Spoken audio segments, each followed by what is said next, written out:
supaya masyarakat tahu terkait dengan PDPB dan sebagai bentuk pengawasan, kita ada yang namanya posko aduan. Ya, posko aduan ini sahabat Bawaslu bisa lihat di Instagram kita caranya.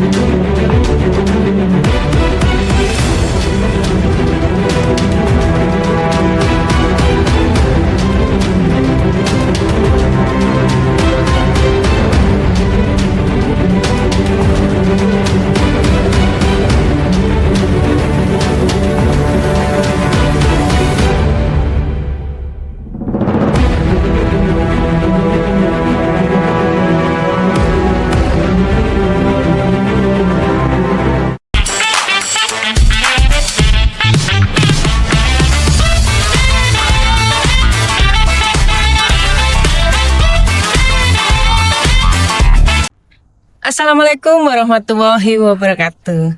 Halo sahabat Bawaslu, berjumpa lagi bersama kami di acara Ngopi Pahit, ngobrol pemilu paling hits bersama Bawaslu Kota Tegal. Perkenalkan, nama saya Niken Sari Dewi, yang akan memandu jalannya talkshow kali ini. Pada episode kali ini, kita akan membahas satu topik yang mungkin jarang disorot, tetapi sangat menentukan kualitas pemilu di masa depan, yaitu pengawasan pemutahiran data pemilih berkelanjutan atau PDPB. Untuk membahas hal ini lebih mendalam, telah hadir bersama kita narasumber dari Bawaslu Kota Tegal, Ibu Nur Alia Saparida. Beliau adalah komisioner Bawaslu Kota Tegal yang bertanggung jawab pada divisi HP2H. Apa itu HP2H? Ada hukum, pencegahan, partisipasi masyarakat, dan hubungan masyarakat. Keren ya, ada 4 bagian penting dalam pengawasan pemilu yang Ibu Alia emban. Yuk kita sapa dulu narasumber kita hari ini, Ibu Nur Alia. Apa kabar Ibu? Alhamdulillah baik. Halo sahabat Bawaslu dimanapun teman-teman berada. Semoga selalu dalam keadaan sehat walafiat. Amin. Sahabat Bawaslu, hadirnya Bu Alia hari ini akan menjelaskan bagaimana pengawasan PDPB yang dilakukan oleh Bawaslu Kota Tegal pada triwulan 4. Lalu apa saja hasilnya, serta bagaimana peran masyarakat dalam menjaga kualitas data pemilih, mari kita bahas. Namun, sebelum membahas lebih lanjut, saya mau mengingatkan terlebih dahulu kepada sahabat Bawaslu yang sedang menonton podcast kali ini untuk memfollow media sosial Bawaslu Kota Tegal, ada YouTube, Instagram, TikTok, Threads, Facebook. Bawaslu Kota Tegal juga ada website dan PBID yang bisa sahabat Bawaslu kepoin ya. Nah, langsung saja nih Bu, kita mulai berbincang terkait pengawasan PDPB triwulan 4 yang Bawaslu Kota Tegal lakukan. Ada beberapa pertanyaan nih Bu, dimulai dari hal yang mendasar terlebih dahulu ya Bu. Kaitannya dengan apa yang dimaksud dengan pemutahiran data pemilih berkelanjutan, dan menurut Ibu, mengapa pengawasan PDPB tetap menjadi prioritas Bawaslu meskipun berada di luar tahapan pemilu?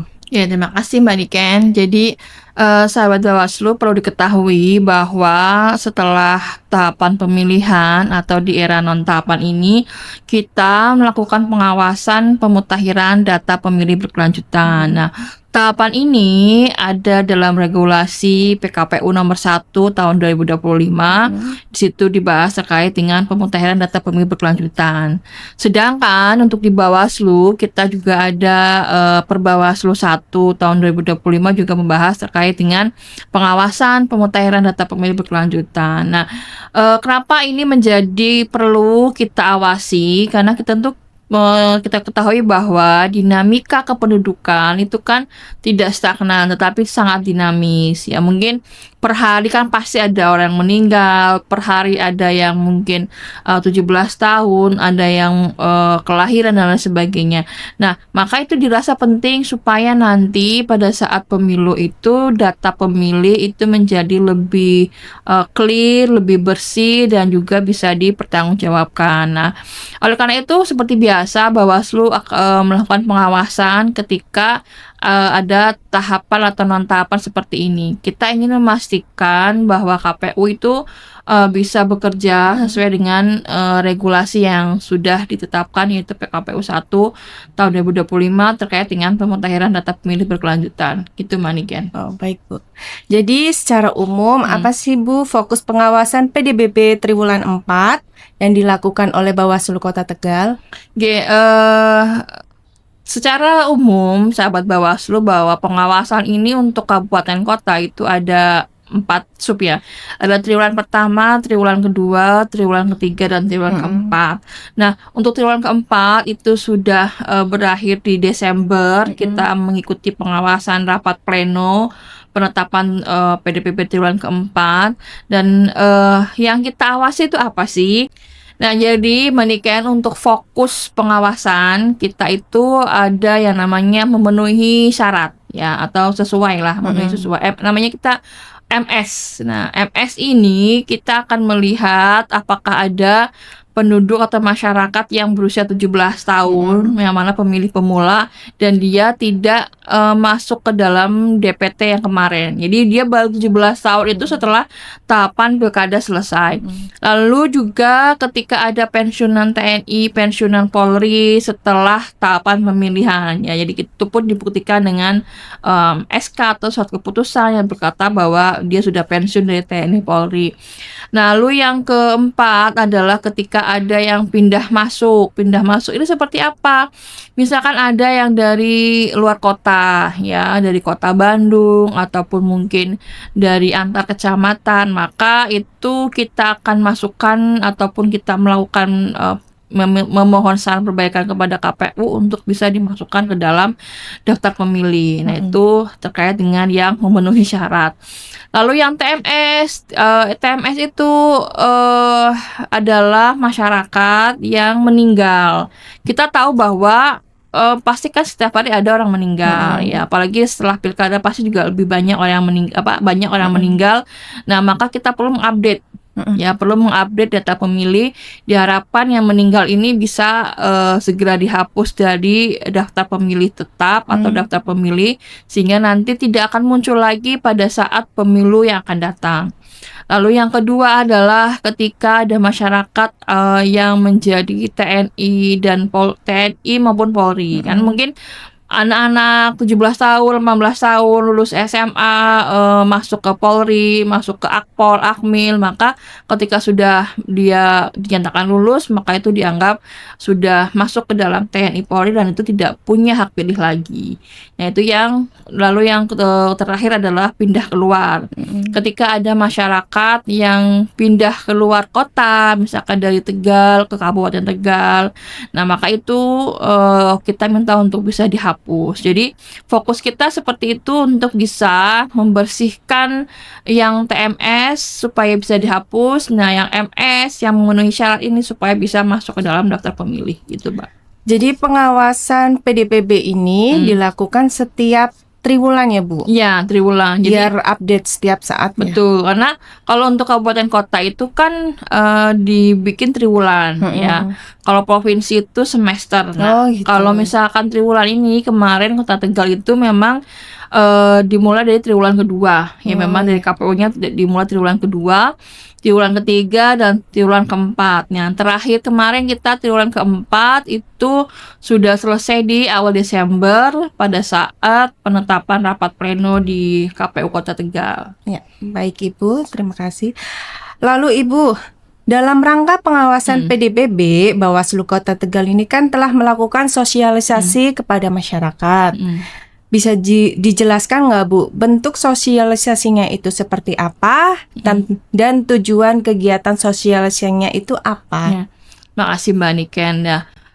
Untuk kita supaya masyarakat tahu terkait dengan PDPB dan sebagai bentuk pengawasan, kita ada yang namanya posko aduan. Ya, posko aduan ini sahabat Bawaslu bisa lihat di Instagram kita, caranya bagaimana sih cara ketika mau melaporkan, misalkan saya tuh baru masuk ke Kota Tegal, supaya masuk ke dalam daftar pemilih seperti apa, atau mungkin ada ananda yang baru 17 tahun supaya bisa masuk seperti apa. Nah, itu bisa sahabat-sahabat lihat di Instagram ada posko aduan. Nah, itu kita memfasilitasi masyarakat supaya bisa lebih aktif untuk melaporkan lah. Kalau memang supaya dia masuk ke dalam daftar pemilih, ataupun misalkan ada keluarga tetangga yang meninggal, bisa dihapus. Lalu yang kedua, kita ada ILM, ya, kita membuat film pendek di YouTube. Nah, itu mungkin sahabat-sahabat bisa dilihat juga terkait dengan iklan layanan masyarakat untuk sesuatu PDPB. Nah, yang ketiga, kita sesuatu kepada masyarakat. Nah, kalau kemarin itu biasanya kita di sekolah, ya, sekolah kita memberikan informasi, karena kan untuk SMA itu beberapa ada sudah 17 tahun, maka kita melakukan uji petik di sana. Lalu yang kedua, ke kegiatan-kegiatan masyarakat, Mbak.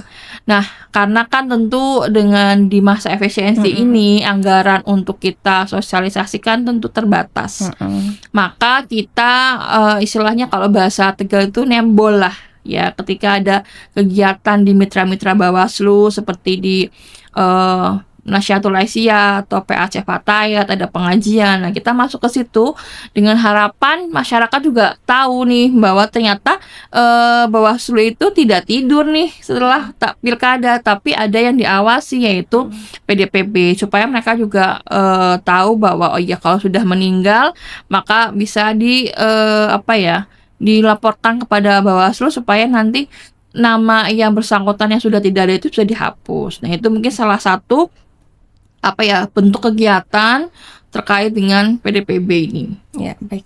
Ibu, terkait posko aduan, Ibu kan tadi menyebutkan ada posko aduan yang difasilitasi oleh Bawaslu Kota Tegal secara online, ya, Bu. Iya. Tapi bisa nggak, Bu, masyarakat ini melakukan posko aduan ini secara offline atau datang langsung ke Bawaslu Kota Tegal? Tentu bisa, Mbak. Nah, nanti kalau misalkan sahabat Bawaslu ada yang ke posko aduan pengen datang ke Bawaslu Kota Tegal, yang penting membawa KTP yang bersangkutan, atau mungkin ketika memang sudah meninggal ada surat kematiannya supaya kita juga ketika mengajukan kepada KPU bisa lebih enak untuk diproses, atau mungkin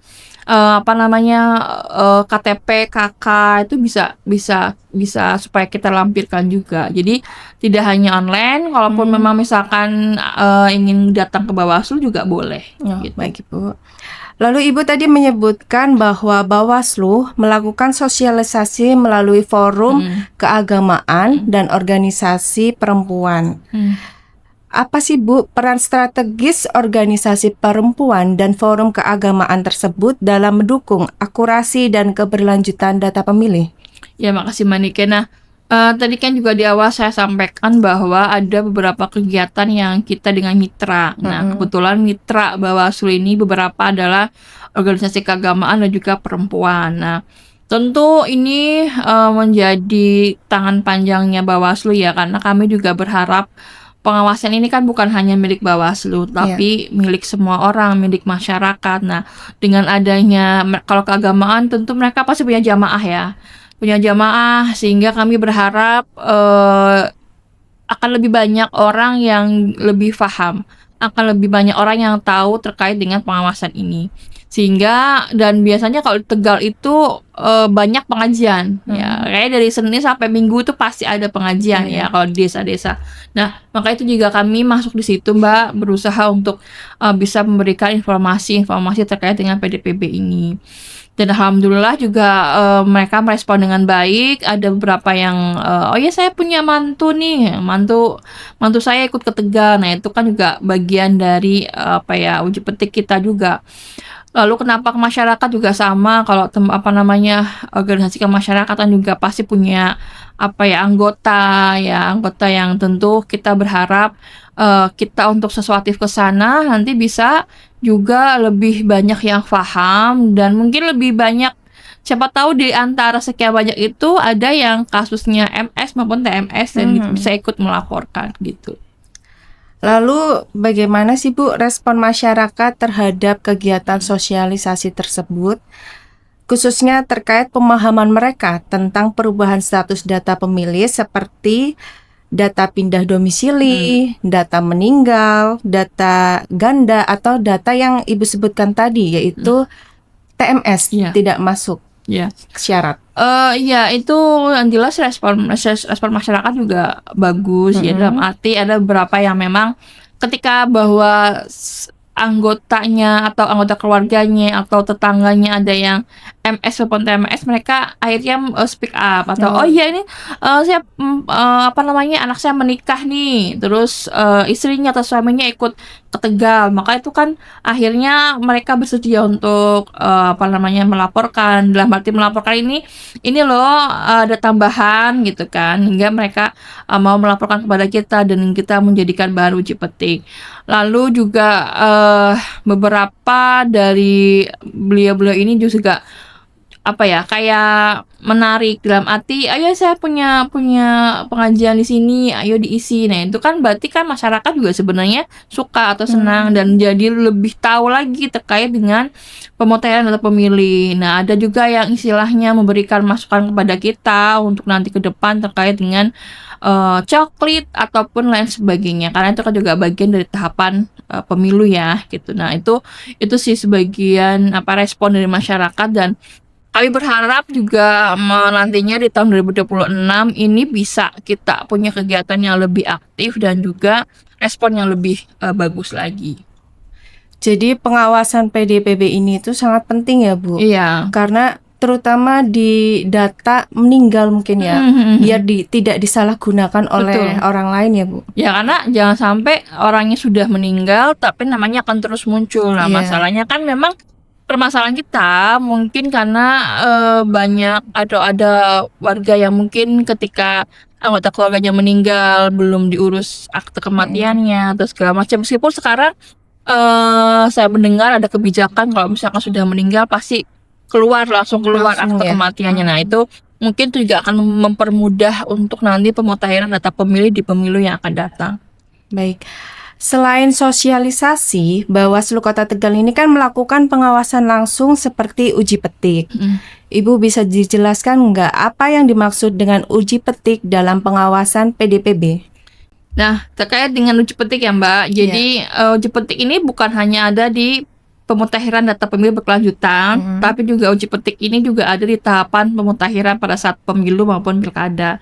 Apa sih uji petik? Yang jelas uji petik ini biasanya kita mencari sampel Mbak. Ya misalkan sampel di kelurahan mana kita datangi untuk mengecek apakah yang bersangkutan itu masuk ke dalam DPT atau tidak, atau ada nggak sih yang meninggal atau enggak. Nah kalau kemarin kita melakukan uji petik ke beberapa kelurahan ya, seluruh sekretariat Bawaslu Kota Tegal mendatangi kelurahan, mendatangi RT RW untuk mengecek apakah ada masyarakat yang meninggal, apakah ada yang pindah masuk ataupun pindah keluar. Nah itu kalau kita ke masyarakat. Sedangkan kalau ke sekolah-sekolah kita ngecek nih ada nggak yang sudah 17 tahun kalau untuk SMA. Nah itu adalah bagian dari uji petik ya. Ataupun misalkan ketika kita melakukan sosialisasi kepada masyarakat, kita biasanya bikin daftar hadir. Nah nanti kita akan mengecek niknya nih sudah masuk ke DPT atau tidak gitu, karena salah satu masalah dari kita adalah kita tidak punya data terbaru, jadi kita mencari data dengan cara uji petik itu. Baik Bu. Kemudian Ibu seperti yang Ibu sebutkan tadi itu kan Bawaslu Kota Tegal itu kan melakukan uji petik itu melalui sampling ya Bu, di beberapa kelurahan di Kota Tegal.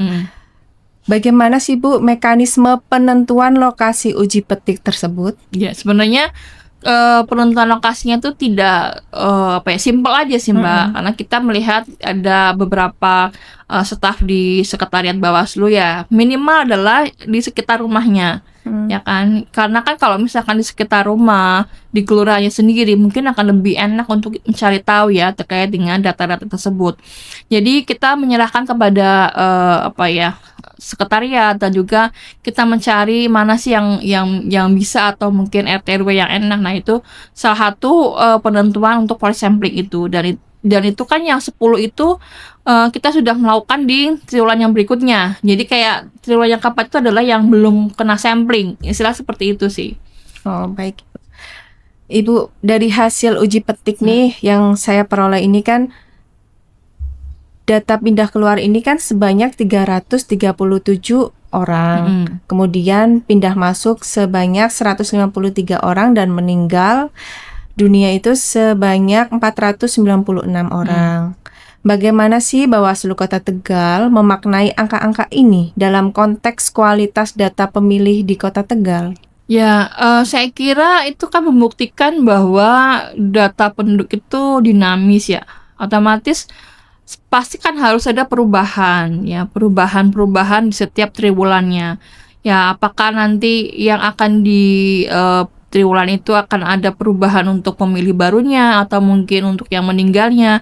Nah ya, kita berfokus di angka-angka itu. Nah, maka di setiap pleno kita ingin memastikan antara pleno yang lalu, misalkan pleno triwulan keempat, maka kita ingin memastikan nih data yang pleno triwulan 3 ini berkesinambungan dengan triwulan 4 gitu, sehingga supaya nanti data-data dari hasil pleno KPU ataupun pengawasan itu juga bisa menjadi data yang akurat gitu, Mbak. Baik. Berdasarkan hasil pengawasan, pada proses pengawasan ini kan Bawaslu Kota Tegal ini pasti melakukan atau menyampaikan beberapa kali imbauan kepada KPU Kota Tegal. Apa sih Bu substansi utama dari imbauan tersebut? Ya, jadi kalau imbauan dan saran perbaikan ya, saran itu saran perbaikan. Kalau kita menyebutnya adalah surat cinta kepada KPU. Kenapa? Karena memang kami ingin supaya KPU ini dalam hal melakukan pengawasan, dalam melakukan pemutahiran data pemilih ini bisa sesuai dengan regulasi ya. Maka itu kita berikan imbauan ya, bahwa menghimbau supaya KPU memperhatikan apa-apa yang memang ada di regulasi. Sedangkan saran perbaikan itu adalah ketika kita Bawaslu mendapatkan data uji petik. Nah, ketika mendapatkan kita data uji petik nih, Mbak, meninggal misalkan kita dapat data 100, maka kita tidak serta-merta mengecek memberikan langsung sarper kepada KPU, tapi kita cek juga di cek DPT online ya, apakah nama-nama itu sudah hilang atau belum. Kan kita juga punya data DPT yang lalu. Nah, kita ngecek dari situ yang meninggal itu apakah memang masih ada di data pemilih atau belum. Kalau memang misalkan masih ada namanya, maka kita sampaikan itu kepada KPU. Tetapi kalau misalkan sudah tidak ada nama tersebut, ya kita tidak sampaikan saran perbaikan kepada KPU. Jadi tidak semua uji petik yang kita dapatkan itu juga kita langsung sarperkan atau saran perbaikan kepada KPU, tetapi juga kita juga mengolah data tersebut supaya juga datanya akurat, lalu baru kita melakukan saran perbaikan kepada KPU gitu. Artinya selain imbauan juga ada saran perbaikan ya. Oh, Nah, iya. saran perbaikan inilah yang berupa data yang biasanya nanti ketika sebelum pleno ada pensinkronan ya. Jadi data mana saja yang sudah ditindaklanjuti, kalau memang tidak bisa ditindaklanjuti, kenapa? Nah, itu yang menjadi pengawasan kita. Terkait dengan DPT online, Ibu, bisa nggak masyarakat luas ini bisa melakukan cek secara mandiri melalui DPT online tersebut? Tentu bisa ya, teman-teman, sahabat-sahabat tinggal di Google aja cek DPT online, maka itu biasanya akan keluar. Cuman memang sepengetahuan saya, cek DPT online ini memang tidak real time dengan data di Sukcapil. Jadi ada jedanya. Nah, itu yang memang kadang kita harus memastikan dulu ke data tersebut ke di Sukcapil ataupun ke KPU. Jadi teman-teman juga bisa sih mengecek mandiri, apalagi kalau misalkan pindah masuk atau mungkin baru 17 tahun, itu bisa cek DPT online. Terkait saran perbaikan dan imbauan yang Bawaslu sampaikan kepada KPU Kota Tegal, gimana sih Bu respon KPU Kota Tegal itu sendiri? Ya, alhamdulillah kita dengan KPU Kota Tegal dalam hal ini juga responnya sangat baik ya. Dalam arti kita selalu mengusahakan untuk memberikan saran perbaikan tidak mepet ya, karena kita tahu untuk menghapus data, untuk menambah data atau untuk memperbaiki data di SIDAL itu kan butuh waktu.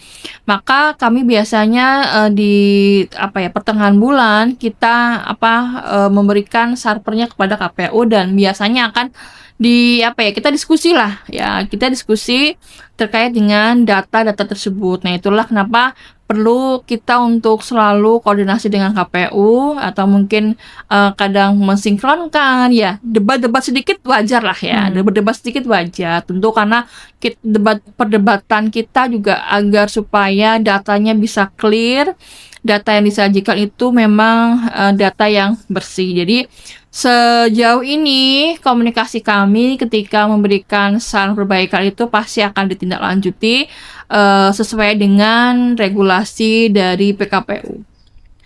Nah, pengawasan PDBB yang dilakukan oleh Bawaslu Kota Tegal ini kan dilakukan pada masa non-tahapan pemilu, Bu. Nah, apa sih Bu tantangan utama yang dihadapi Bawaslu Kota Tegal? Yang pertama anggaran.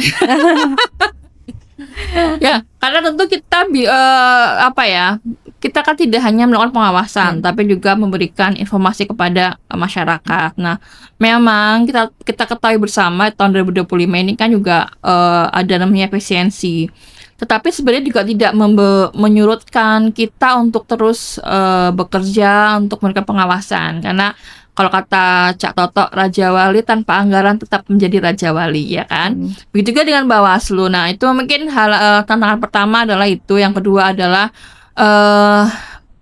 mungkin tidak terlalu banyak masyarakat belum terketuk atau mungkin tidak ngeh dengan adanya pemutakhiran. Nah, tentu kita juga berharap masyarakat dan juga para parpol itu bisa lebih aware juga dengan konstituennya. Ya kan, ya supaya ini konstituen saya ada yang pindah nih, atau kira-kira konstituennya ada yang nambah, ada yang meninggal, maka juga bisa ikut merespon itu. Nah, memang kita melihat bahwa mungkin belum aktif karena memang ini belum terlihat seksi pemutakhiran ini. Pemutakhiran ini akan terlihat seksi ketika menjelang pemungutan suara, itu akan terlihat sangat seksi.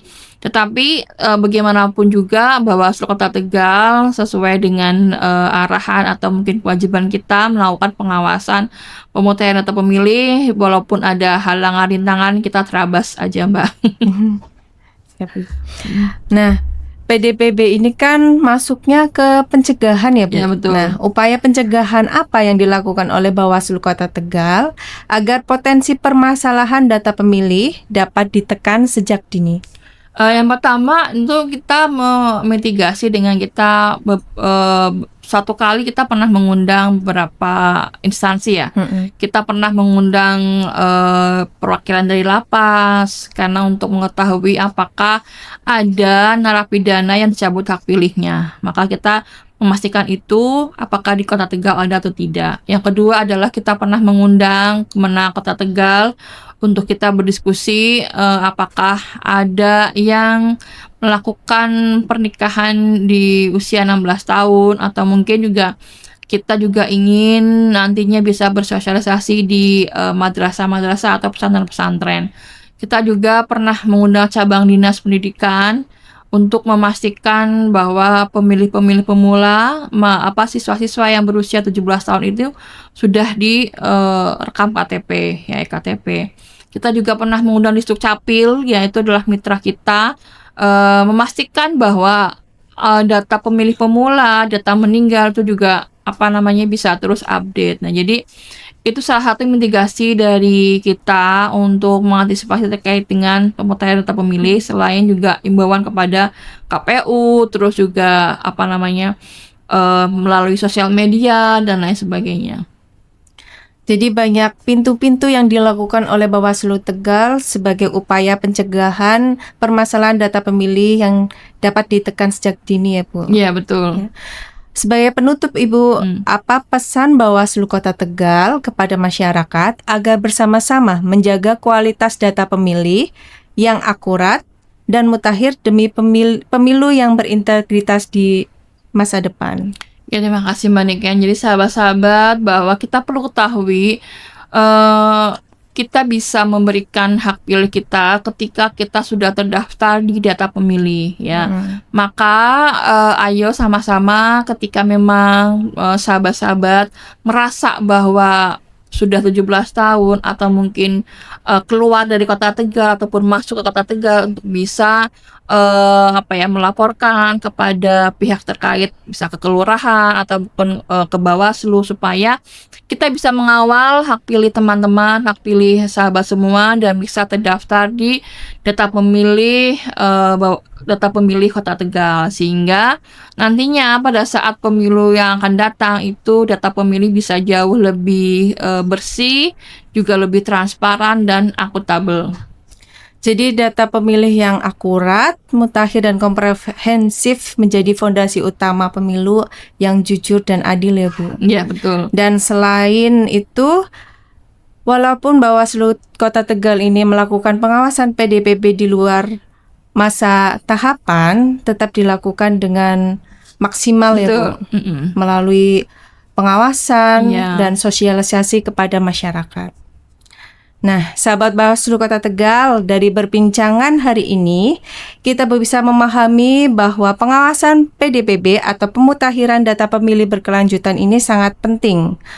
Tidak hanya administratif, melainkan langkah strategis untuk menjaga kualitas demokrasi sejak dini. Tentunya upaya ini tidak berjalan sendiri tanpa dukungan dari partisipasi aktif dari masyarakat. Terima kasih kepada Ibu Nur Alia Saparida sebagai narasumber pada podcast hari ini, telah berbagi informasi banyak nih. Dan terima kasih juga kepada sahabat Bawaslu Kota Tegal yang telah menyimak podcast hari ini. Saya host dan seluruh tim pamit undur diri. Sampai jumpa di episode berikutnya. Dan mari Bu, kita bersama-sama menyerukan tagline kebanggaan kita. 1, 2, 3. Bersama rakyat awasi pemilu, bersama Bawaslu tegakkan keadilan pemilu. Wassalamualaikum warahmatullahi wabarakatuh. Waalaikumsalam warahmatullahi wabarakatuh.